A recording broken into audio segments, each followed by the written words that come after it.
The Elddis Evolution CV80 offers a 4-berth, 4-belted motorhome with sleeping arrangements within the elevating roof and the rear of the vehicle.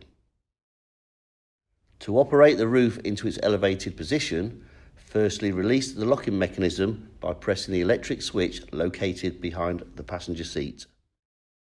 The elevating roof uses gas strut assisters to enable the easy operation of raising the roof. A ladder is supplied to gain access into the roof area, which is secured in the 2 locators shown. Once inside, there is plenty of room for 2 people to sleep comfortably. The sides of the elevating roof are equipped with fly screens and night screens.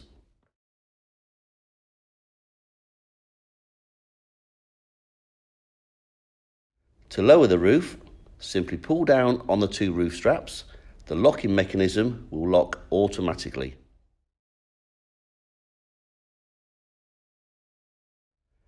To complete the sleeping arrangement, the rear lounge area converts into a large double bed by simply using the seating cushions.